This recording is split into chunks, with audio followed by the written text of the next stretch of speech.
ኢትዮጵያ ውስጥ ሰላም የለም፣ ሰላም መቅደም አለበት፣ መሰራት አለበት የሚል በተለያየ መንገድ ኮንሰርን ተነስቷል።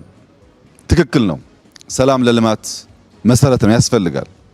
ግን በግልጽ መናገር የምፈልገው ነገር ዛሬ የኛ ምርጫ ምን እንደሆነ እዚህ ያላችሁ ሰዎች መገንዘብ አለባችሁ። ምርጫችን ምን እንደሆነ ካልገባችሁ መንገዳችን ለየቅል ነው የሚሆነው። ሁለት አርሶ አደሮች ነበሩ። አንደኛውም አርሶ አደር ሌላኛውም አርሶ አደር ፈጣሪ ወይ እባክህን ዝናብ አዝንብ እያሉ ይለምናሉ። ሁለቱም ለእርሻቸው ዝናብ አስፈላጊ ስለነበረ፣ ነገር ግን አንደኛው እየለመነ ምናልባት ፈጣሪ ጸሎቴን ሰምቶ ያዘነበው እንደሆነ ብሎ ቦይ ይቀዳል፣ እየቆፈረ ይለምናል። አንደኛው ጧት ተነስቶ ይለምናል፣ ማታ ይለምናል፣ አይቆፍርም፣ ቦይ አላዘጋጀም። ከሆነ ጊዜ በኋላ ኃይለኛ ዝናብ መጣ። ያ እየለመነ ይጠብቅ የነበረው መልስ አገኘ። ያ እየለመነ ይቆፍር የነበረው መልስ አገኘ።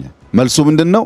የመጀመሪያው አርሶ አደር ማሳውን በሙሉ ያ ኃይለኛ ዝናብ አጣጥቦ ወሰደበት። ለጸሎት ምላሽ አግኝቷል፣ ስላልተዘጋጀ ግን ተበልቷል። ይሄኛው ሁለተኛው እየጸለየ የቆፈረው ዝናቡ ሲመጣ የሚያስፈልገውን አስቀርቶ የማያስፈልገውን አደጋ ሊያስከትል የሚችለው ኃይል ደግሞ በዚያ ቦይ ውስጥ አለፈ፣ ሰርቫይቭ አደረገ። የኛ ምርጫ እንደሱ ነው።